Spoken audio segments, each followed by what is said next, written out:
Yo, what's up guys? Welcome back to another video.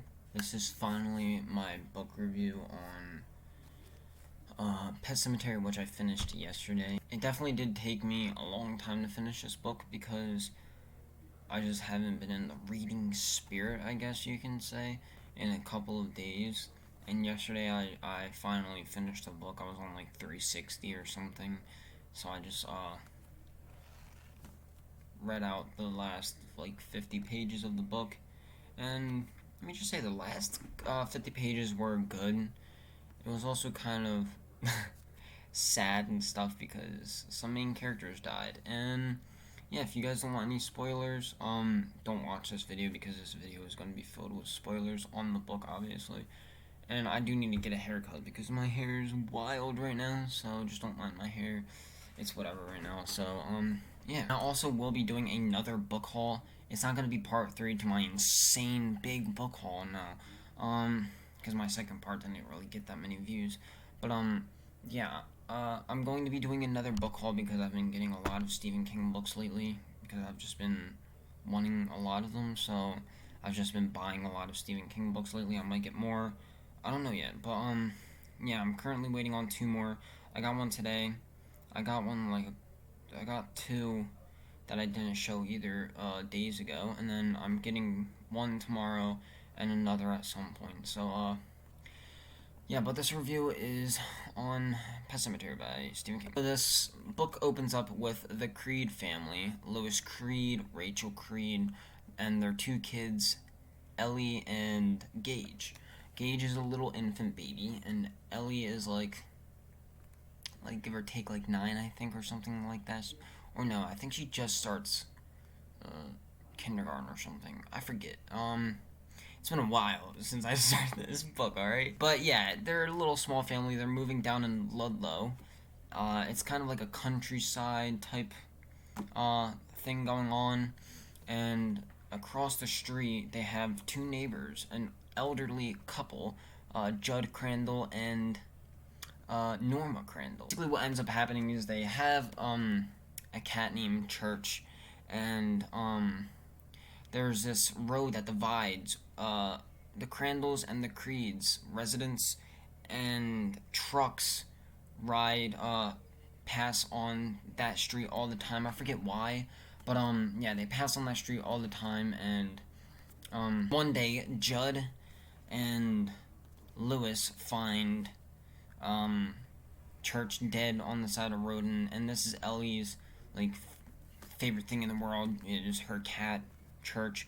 So Judd ends up showing Lewis the Pet Cemetery, and they go further beyond that to the Micmac grounds, I believe is what it's called, and that's where they bury Church. And after they bury him, a couple of days later, he comes back all filthy and disgusting. He smells rancid and hard. Yeah, it's very bad, but he does some weird, unthinkable things. Like he starts hissing at them and stuff. He seems more mean, but he is still basically the same old Church, because if you wait too long before you're burying these things you're burying in the Micmac ground beyond the Pet Cemetery, some strange things are gonna happen. So after Gage, their little infant, gets hit by a truck, Lewis waits a couple of days. I'm pretty sure it's like a month or 2 or something like that. I'm pretty sure it's a couple of months before he actually buries him in the Micmac grounds, and he comes back and murders Judd Crandall and also murders Rachel Crandall. Or not Rachel Crandall, Rachel Creed. Sorry, my bad. It's a very, very interesting twist at the end, I guess. But the thing that I don't understand the most is this book is scary. It's definitely probably his scariest book I've read, because I only read 3 books by him. This is my 3rd book that I've read by him. I read If It Bleeds, and then I also read, which, If It Bleeds, I did do a review on that a while ago, like in the beginning of my channel. So if you guys want to go and check that out, go and check that out. But I also read Bag of Bones by him. That was released in 1998 or something. I did not do a book review on that because I don't have it, obviously, and when I did finish it around that time, I was going to do a book review. I'm pretty sure I did one, and then I am pretty sure I never uploaded it, and then I deleted it for some reason. I don't know what happened with that video, but I definitely did do a review on that. But yeah, this is my third ever book that I finished, and it's definitely good. There was just a lot of backstories in this book, and there was a lot of stuff that Stephen King was talking about that I was like, why is this in this book? Uh, but I mean, I guess some of the things he was talking about does tie in with the story, but some things just didn't really make any sense. I'm not stupid, I just didn't understand what he was talking about at some point, so it kind of made it boring. That's why it was kind of hard to finish this book as fast as I wanted to. I could have finished just probably in like 3 days or something, but I don't know, it just wasn't very interesting to me. It wasn't very intriguing at first. But the whole ending of the book was definitely intriguing. I just wish the ending would have had a lot more pages and a lot more to it, because I feel like when that all started happening, I was already on like 390, like page 390 or something, and the book is only like 410 pages. So it all happened in only a span of like 30 to 20 pages, which I didn't really like. I wish that there was a lot more to the ending of the book, but I mean, there's a lot of columns on each page and a lot of words in each column.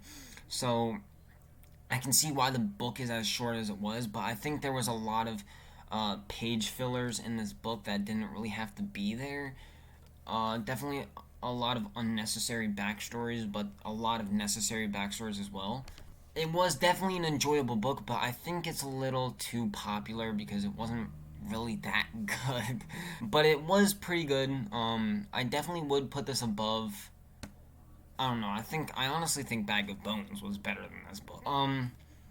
Yeah, Pet Sematary was definitely a book, and I definitely would recommend it if you wanted to read any Stephen King book first. I would definitely recommend Pet Sematary or any of the other books that I read. Only 3 other books that I read.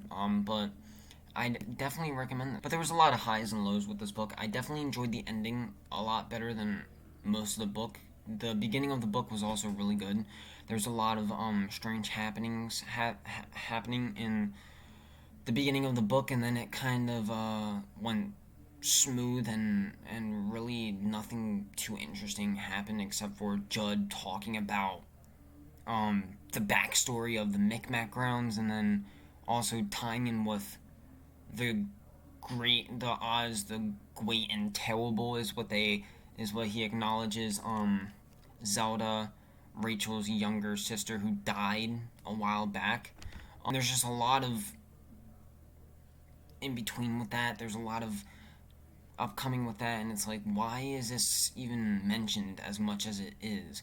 I probably definitely missed something along the road of that situation thing being brought up so many times, but it didn't really make any sense to me why that was being brought up as many times as it was. I think if the cat got buried, because the cat is evil on the front cover, obviously, so you're thinking, okay, maybe there's going to be an evil cat during the whole book or something. But no, that's not really the case. The cat gets run over, Church gets run over, and then they bring him back, and he acts the same. He just smells bad, and he hisses at people, and they don't want him around because he smells bad. What do you expect after bringing something dead back to life? You expect it to smell refreshing? Like, I don't understand that. You brought it back from the dead, and it's acting basically the same. You're just making it angry and hissing at you now because you're kicking it away all the time because it smells, because you decide to bring it back. That just didn't make any sense to me. I would have liked to see the cat do something, maybe scratch someone, hurt somebody throughout the book, something like that, and now they have like weird rabies or something. I don't know, something interesting better with the cat. I feel like that was just rushed with that. Let's kill the cat real quick, and then let's kill Gage real quick, and then bring Gage back at the end of the book, make him evil, and then make the cat evil, and then there you go. That's the ending of the book. Kill off 2 main characters, and then that's the book. There we go. It's finished. It just didn't make any sense to me why they did it, why Stephen King did it like that. He's a really good writer. I'll give it to him, but some of the things he writes doesn't make any sense. And if you've read a Stephen King book, then I'm pretty sure you could back me up on this. And if you read this book, then I'm pretty sure you could back me up on this, because bringing up the Oz, the great and terrible, or the great and terrible is what they like to say, so many times doesn't make any sense to me. Just leave the whole Zelda thing in the past. There's no need to be bringing that up. And then Ellie, their little daughter, can see into the future and stuff, but she sees all the terrible happening, but it's not even good mentioning any of that stuff after the fact everything happens. I think it would have been better having her tell them, and her thinking that she's crazy or something, and then it happens, and they're like, okay, maybe we can try and get more information out of her or something about this. I don't know, something like that. It probably doesn't make any sense, and it probably sounds stupid from me, because, I mean, I'm pretty stupid, so. But, yeah, I definitely did like this book a lot, but that's my opinion on this book. Some of the things were just a little stupid, but there were a lot of good things as well. But one thing I didn't like also is a lot of people say that this is one of his best, or one of his scariest books. I don't think so. It's definitely probably one of the scariest I've read so far, but I'm pretty sure Bag of Bones is up there with this book. I think Bag of Bones had a lot more scary parts in it, which Bag of Bones is a longer book, obviously, but I definitely think it had a lot more scary elements in it, throughout the entire book. This one was scary in, like, the middle of the book, with the dead guy. You know what I'm talking about if you read this book. And towards the end of the book, there wasn't really too much scary stuff happening. The whole book felt like a dark setting, obviously, but it just wasn't scary. I know it's weird to say, because how can a book really be scary? How can a book really scare you? Because movies, I guess watching something scares you more than reading something, because this book did not scare me at all. Except for the ending. The ending actually, made me think, wow, that's pretty scary. That can actually be scary. And that's how I was thinking for some of the events that happened in this book that weren't really, that really happened towards the end, in the middle, and like a little bit in the beginning of the book. Nothing too interesting happened in the beginning of the book. It's basically setting the characters and everything in the beginning of the book, which is like, what, 100, 200 pages? And then it starts getting a little scary after that, and then the ending, I guess you could say, gets scary. The little kid definitely, the demon inside of Gage talking was pretty creepy, but it just wasn't really scary. This was definitely a really good book. I liked the ending. I liked a lot. I liked the beginning. And this book really had me feeling for these characters when they died off, because it was kind of sad. Gage and Lewis's interactions and stuff when they were playing with the kite and stuff, really kind of felt sad, because I knew it was coming because the movie, obviously. But yeah, there was a lot of feelings with this book. Definitely a lot of sad parts, and a lot of building up characters to make you like them. Stephen King knows how to do that, obviously. But yeah, I definitely like the characters in this book, and I definitely recommend it, besides all the bad stuff I said about it. But if my review didn't make any sense, and what I said just didn't make any sense to you at all, I'm sorry. It didn't make much sense to me either. But yeah, this was a good book nonetheless. I wouldn't call it the scariest book by him. I think there's probably definitely more scary books by Stephen King. I mean, come on. He's the master at scaring people. I don't think this is his scariest book. I don't think he has a scariest book. I think they're all scary in their own way, because they're all meant to be scary. So I think they're all scary in their own way. I don't think Stephen King has a scariest book. I think they're all equal. But yeah, because I'm gonna just say this. This is the last thing I'm gonna say, and it's about the scary thing. I know I'm talking too much. I know I'm hating on this being the scariest book, because it shouldn't be. I think that from If It Bleeds, I think the story from If It Bleeds, Rats, is a lot scarier than that, and it's a shorter story, probably about 100 pages less. But not less than this, like 100 pages or less.